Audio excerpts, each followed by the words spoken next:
Okay, first things first, fair play to PSG, man. They came and played their football, man, and they did exactly what they said they were going to do.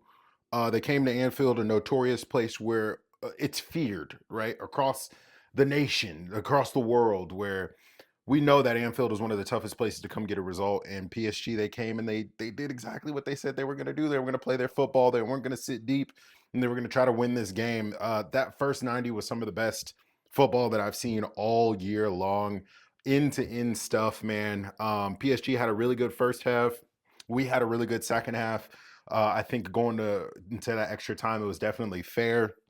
You could see that the Liverpool side were fading a little bit into that extra time, and the legs were going. And PSG, they've put together a super team, man. But hats off to Slot and these boys for hanging in there and given the circumstances, right? Obviously, PSG is a very well backed club. Versus Liverpool is it's a completely different situation for Arne Slot. So before you guys go in on him, and I will have my criticisms for Arne Slot, as you know, I try to have a balanced channel as balanced as I can. But let's give some credit to Arne Slot for doing what he's been able to do this season in the Champions League and obviously domestically, being able to pretty much button up a league title, pretty early on, and then also playing in another final here in next week. I know most of us don't see Carabao Cup as a huge competition, but I will take that second trophy if we are able to get that competition in the bag. And then obviously winning the group, the first ever group in the Champions League, and getting a really tough draw with PSG. I mean, out of the sides that you would want to avoid, it would probably be us, Barcelona, and then PSG, who I think are the three top sides in the world right now. And you could see that tonight, that PSG are one of the best sides in the world right now. I'd say Barcelona, and then it's us, right? And you can interchange those positions as you please. And the game played out like it was the two best sides in the world playing against each other.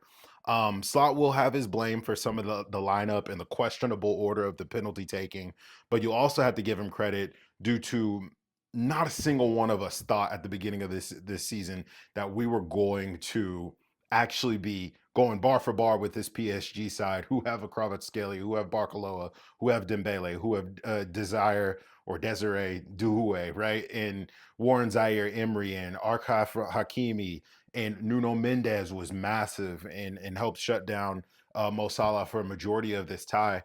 Gigi Donnarumma. I mean, it's a very, very well backed team, right? And Slot has been able to pretty much just go bar for bar with them, right? And push them to their limit.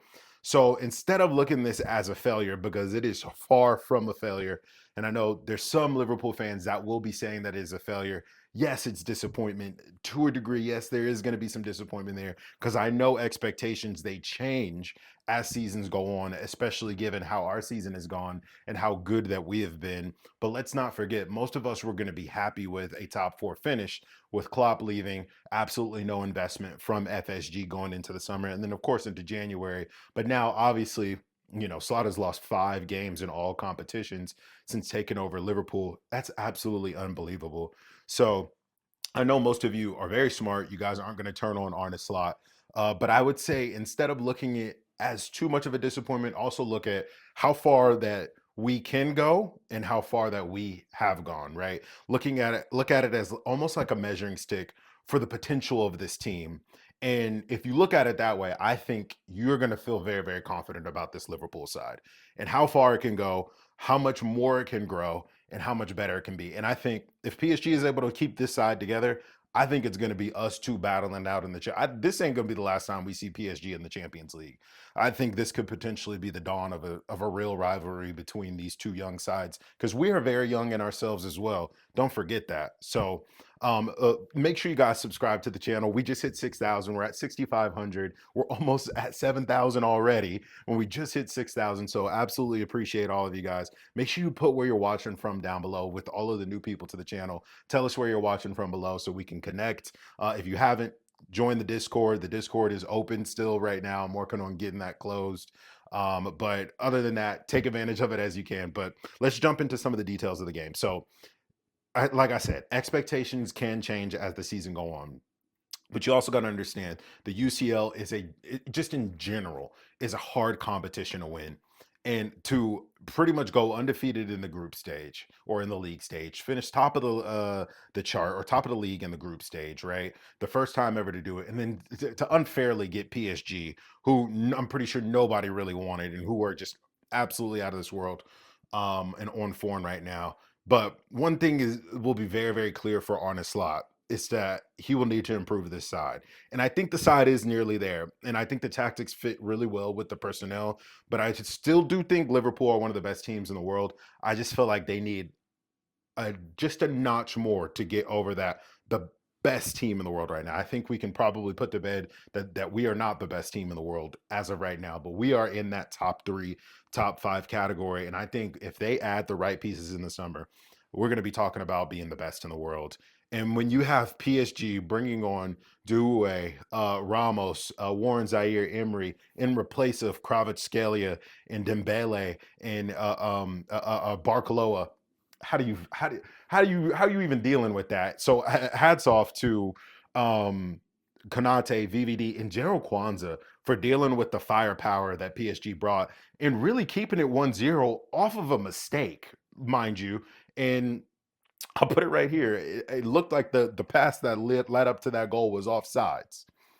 It was close, and they didn't check it. So I'm very, very surprised on that. But that's a talk for another day that I'll probably do in a video for tomorrow. But I do think it was a mistake by Arne Slot for bringing Alexis McAllister and Dominic Szoboszlai off for the players that he did, who both are obviously a very good penalty takers. And McAllister, I think, was probably the only midfielder that was finding any type of joy in there against João Neves and Vitinha, who are just an insane duo. They're just impossible to get the ball off of. And then when you feed it into your midfield, they're all over your midfielders. That midfield of Ruiz and Neves and Vitinha is insanely underrated. I thought we had a good midfield. Those two are just unbelievably good. João Neves all over the place, out of this world. He was one that I really wanted when we were looking for a DM, but he chose PSG. But you got to think, Szoboszlai is the national team penalty taker. Why is he not staying on there? McAllister is also was the penalty taker for Brighton. Why is he not staying on there? And why are we putting a player in Darwin Núñez who we know is very erratic, who I guess technically has a really great penalty record? And Klopp learned this very early on when he had him take a penalty. Is like, okay, you have good penalties, but maybe not in these situations. And then Curtis Jones, who isn't consistently getting a whole ton of play time. It just doesn't make sense in putting them in the 2 and the 3 slot. And we were talking in the Discord and kind of going back and forth on this whole topic of is penalty taking a practice, or is it more of a 50-50 thing? Does it take bravery to step up to even take a penalty? And I think we've disagreed a little bit on that, but I want to know what your guys' thoughts are on penalty taking. Is it a skill that you bag them every single time if you practice enough, or is it more of like a 50-50 kind of thing and it takes bravery to step up and you get the respect for it every single time? But I look at it this way: you can easily turn down the opportunity to take the pin, and you've decided that I want to step up and I want to take it. And I'm sure Núñez and Curtis Jones had an opportunity to say, "Nah, I'm not going to take it," and they decided to step up and take it. So they'll get my respect, but you'll also have to criticize Arne Slot for not using I guess his better judgment in saying, you know what, maybe we shouldn't put Darwin Núñez in one of the most important games of the season as penalty taker number 2, and I should probably rely on the guys that have a great track record with penalty taking, given that Szoboszlai literally takes every single pin for Hungary, and McAllister was the penalty taker, designated penalty taker for Brighton, and I believe he was the number 2 for Liverpool last season, if I'm not mistaken. Correct me if I'm wrong, but Slot will have to shoulder the blame for some of these tactical adjustments. He doesn't get them wrong very often, but today he did. And I think this is one of the first times that we can honestly say Slot was tactically outmatched by Enrique today. He just was. And not only does Enrique have the resources, he also is a fantastic manager. And some of the play that PSG had, later in that game, the one touch, two touch play was just a thing of beauty. And one of the commenters, they made a comment and said it reminds me of Barcelona, the Barcelona of old, not the Pep Guardiola sides now, but the Barcelona with Messi and Xavi and Iniesta, where it was just close to impossible to get the ball off of them and close to impossible to have space in that midfield with Sergi Busquets in there, who I guess Ruiz is playing that role, and you got Neves in there, and then you got, Vitinha in there. It's just, fuck, man, we got some improvement to do, 100%. But subs, I think, came on late. I think starting Jota was a mistake as well. He's been out of form, struggling for fitness as well, and pretty much just kept getting bullied off the ball. I thought Núñez would definitely get the start, but you got to keep in mind, where does Slot go in these situations? Who does he play instead, right? Gakpo is injured, right? Jota is, up and down. Diaz is up and down. Núñez is up and down. You're really just banking on Mo Salah, who's in Ramadan, who's known to kind of fall off a little bit during this part of the season, who wasn't very good, by the way, today. The first 10-15 minutes, he was out of this world electric. Probably should have buried two of those goals and the chances that he had. So you don't really have a ton of options. You got Chiesa there, who he doesn't really. It's obvious that he doesn't rate and trust. Where does it really go for Arne Slot here when it comes to attacking options? And just based off of how me looking from the outside, I feel like you have to think that Slot's probably going to make a whole ton of changes and adjustments this summer in that attacking line primarily. But for sure, next season, second and third place will do in the league phase. Second and third place is going to do in the league phase. We do not need to finish top of the league. We probably should have rested some of those players in those last couple matches and just been okay with qualifying, because everybody else ended up much better off than we did. And credit to PSG. They talked a big game.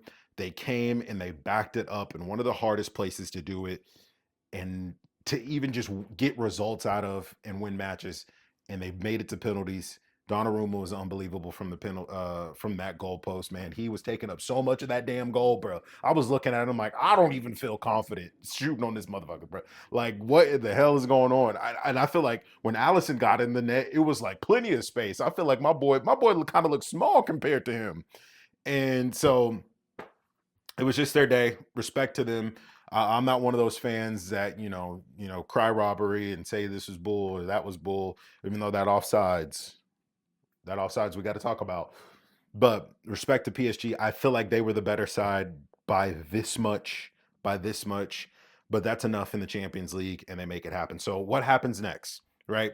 I think Slot will do some soul searching after this one. I think this one is going to hurt him a lot, mainly because he was outdueled in this one, just like how the Nottingham Forest game, stayed on his mind for a long time because Nuno outdueled him in that. And he will learn from this. And I hate to say this, but he was outmatched today. And FSG will have to know that Liverpool, if they want to compete at this level, that they'll have to get invested into in the summer. And a lot of reports are positive about that will happen. One more trophy to go next week. Some key men are out. Trent's probably going to be out for a little bit. It looked like he twisted up his knee and his ankle at the same time. Gakpo is still searching for fitness, obviously. And then Konate, I'm hearing, is going to be fit for the weekend. He was more tired than anything. I mean, these boys gave it their all. Keep your heads up. Keep your heads up, Reds. Keep your heads up, Reds. You have nothing to be ashamed of. You have nothing to be disappointed about. These boys should be making you proud this season. They should be making you proud. And I hope that they are making you proud, because they're making me proud. There was one thing that I wanted from this season before it started. It was a Premier League trophy. It seems like we're going to get that. I want that more than anything. And I've been saying that all season long. You guys know that. Some of you guys are like, no, Champions League over everything. For me, the fact that we haven't won it very often, and it took so long to win, one in the modern era. I want another one for our boys. I want another one for our legacy. But that Newcastle match, it should be winnable. I think I'm done sulking. I'll sulk a little bit more, but I'm done sulking. The positivity is back. I'm back being positive, because for real, I know I said the Lakers, I made the little Lakers reference in the last video, but Newcastle, it could be White Castle. Shit, it could be Hogwarts Castle. Liverpool 3-0. I'm going to see y'all in the next one. Peace. Boom.